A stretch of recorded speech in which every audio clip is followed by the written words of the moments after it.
பாஸ்கரன் சுபத்ராவை கல்யாணம் பண்றதுக்கு முன்னாடி என் புள்ளைய அந்த ஆதிலட்சுமி கல்யாணம் பண்ணி இந்த வீட்டுக்கு மருமகளா வரணும்னு ஆசைப்பட்டா. ஆனா எனக்கு அவ பேச்சும் குணமும் சுத்தமா பிடிக்காததுனால அவ ஜாதகம் சரியில்லைன்னு சொல்லி மறுத்துட்டேன். அதிலிருந்து அவளுக்கு நம்ம குடும்பத்து மேல தீராத கோபம். என்ன மீறி இந்த குடும்பத்துக்கு யாரு மருமகளா வரான்னு பாக்குறேன்னு என்னையே மிரட்டிட்டு போனா. அதுக்கப்புறம்தான் சுபத்ராவோட ஜாதகத்தை பார்த்து பாஸ்கரனுக்கு கட்டி வச்சேன். உங்களை ஒருத்தவங்க ரொம்ப வெறித்தனமா விரும்பி இருக்காங்க போல இருக்கு. டேய் விஷால், ஒரு பேச்சு கூட அப்படி சொல்லாதடா. ஆமாப்பா, அவ சாதாரணமானவளே கிடையாது.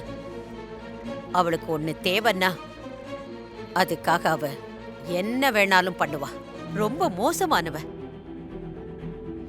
பாஸ்கரா, இதெல்லாம் நமக்கு தேவையாப்பா? அம்மா, பசங்க சொல்றதும் சரிதானே. 30 வருஷத்துக்கு முன்னாடி நடந்தது நினைச்சு நாம எதுக்குமா இப்ப பயப்படணும்? இல்லம்மா, உங்க எல்லாரையும் விட அந்த ஆதிலட்சுமியை பத்தி எனக்கு நல்லா தெரியும். இத்தனை நாள் இல்லாம இப்ப அங்க போனா என்ன நடக்குமோன்னு எனக்கு பயமா இருக்கு. அத்தை, நீங்க தைரியமா இருங்க அத்தை. நீங்க பயப்படுற மாதிரியெல்லாம் எதுவுமே நடக்காது. இல்ல சுபத்ரா, என் மனசு கேக்கல.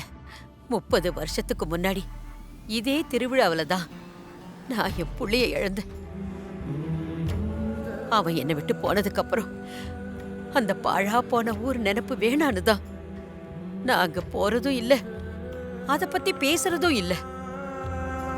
ஏய், என் முன்னாடி நின்னு பேசவே இந்த ஊர் ஜனங்க நடுங்குவாங்க. அப்படி இருக்கும்போது உனக்கு எவ்வளவு தைரியம் இருந்தா இப்படி பண்ணுவ? மருது, கையையும் காலையும் வெட்டுறது ரொம்ப சாதாரண தண்டனை. அது இவனுக்கு பழகிடும். ஆனா அவமானம் மட்டும்தான் சாகுற வரைக்கும் வலிக்கும். அம்மா, என்ன மன்னிச்சிருங்கம்மா. ஓ, இவனுக்கு ஒரு புடவைய கட்டி போட்டோ எடுங்க. மன்னிச்சிருங்கம்மா, அவரை மன்னிச்சிருங்கம்மா ப்ளீஸ். அந்த போட்டோவை ஊரு ஃபுல்லா போஸ்டரா ஒட்டுங்க.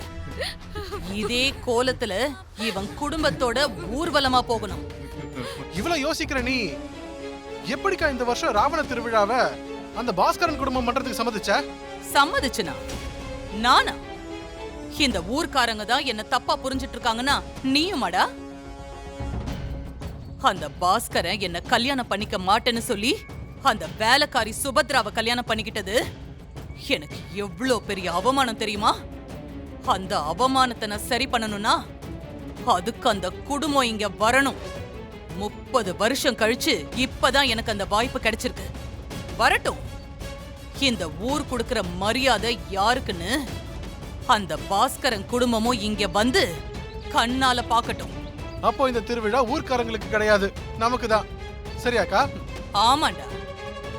டேய், இந்த ஊர்ல எந்த விஷயம் நடந்தாலும் அங்க ஆளா இந்த ஆதிலட்சுமி தான் நிக்கணும். அங்க நடக்கிற எல்லா விஷயத்துக்கும் நான் தான் தலைமை தாங்கணும். எல்லாமே என்ன சுத்தி தான் நடக்கணும். அதே மாதிரிதான் இந்த திருவிழாவிலையும் ராவணனை வதம் பண்ற அதிகாரம் என் கைக்கு மட்டும்தான் வரணும். என்னக்கா? உன்கிட்ட ஒரு முக்கியமான விஷயம் சொல்ல போறேன்.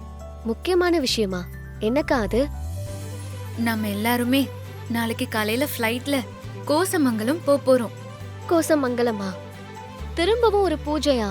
சாரிக்கா, என்னால அவ்வளோ சீக்கிரம் பூஜைக்காக கோயிலுக்கெல்லாம் வர முடியாது. என்ன கூப்பிடாத. ஏய் வர்ஷினி, அது ஒரு ஊரோட பேரு. அதுவும் நம்ம தேவகி பாட்டி இருக்காங்கல்ல, அவங்களோட ஊரா அது. அந்த ஊர்ல இருந்து ஊர் பெரியவங்க எல்லாம் வீட்டுக்கு வந்திருந்தாங்க. ஏதோ தெய்வக்குறை நம்ம குடும்பத்துக்கு வந்திருக்கா.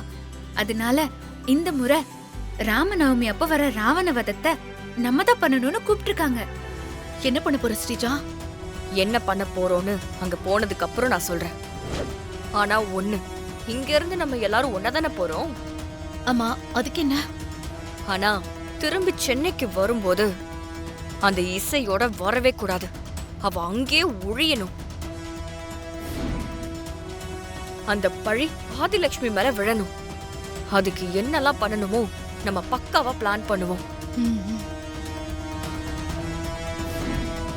என்ன எல்லாரும் ரெடி ஆயிட்டீங்களா? ரெடி ஆயிட்டோமா? ஆயிடுச்சு. அத்தை ம். நாங்க ரெடி அத்தை. வாமா வாமா வர்ஷினி. ஏ வர்ஷினி, இன்னைக்கு நீ ரொம்ப அழகா இருக்க வர்ஷினி. தேங்க்யூக்கா. ஆமா, இந்த சிந்தாமணி எங்க இன்னும் காணோம்? அவ எப்படி வருவா? விடிய விடிய அவ போன்ல வீட்டுக்காரர் கூட சண்டை போட்டுக்கிட்டு இருந்தா. அவர் ரெடி ஆனாலோ இல்லையோ யாருக்கு தெரியும்?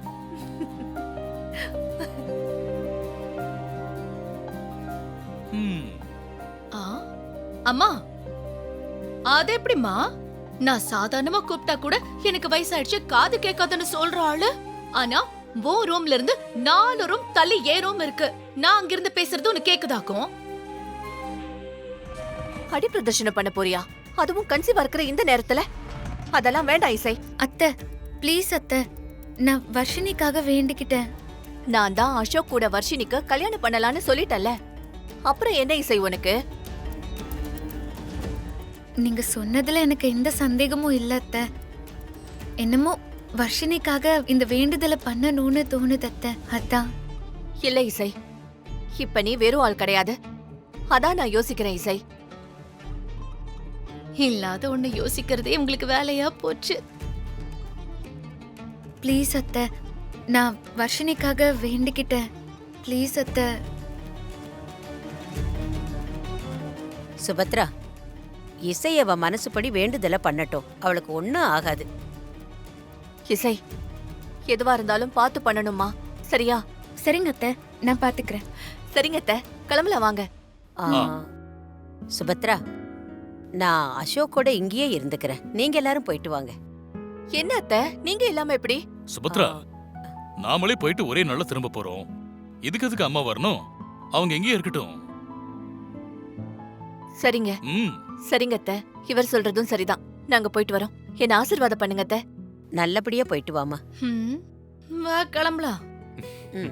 நீங்களும் எங்க கூட வந்திருந்தா நல்லா இருக்கும் அத்தை. நீங்க எல்லாரும் போயிட்டு வாங்க. சரி, அசோக்க கொஞ்சம் பாத்துக்கோங்க அத்தை. எதுவானாலும் எனக்கு போன் பண்ணுங்க. சரி. போலாம் வா. ஆ, வாங்க. சரிம்மா, ஆ. நாங்க போயிட்டு வரோம்.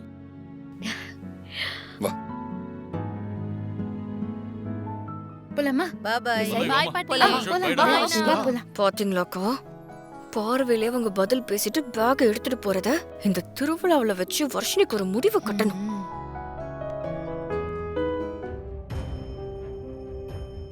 அம்மா, உன் உத்தரவை ஏத்துக்கிட்டு தான் நாங்க இந்த ஊருக்கே வரோம்.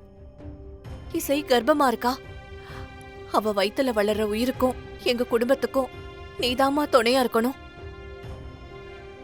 வாசல்லையே இப்படி ஒரு சகுன தடைய காட்டி எங்களை பயமுறுத்தாத தாயி. எந்த தடங்களும் இல்லாம எங்க குடும்பத்துல யாருக்கும் எந்த ஆபத்தும் வராம எங்களை நல்லபடியா சென்னைக்கு கொண்டு வந்து சேர்த்துடுமா.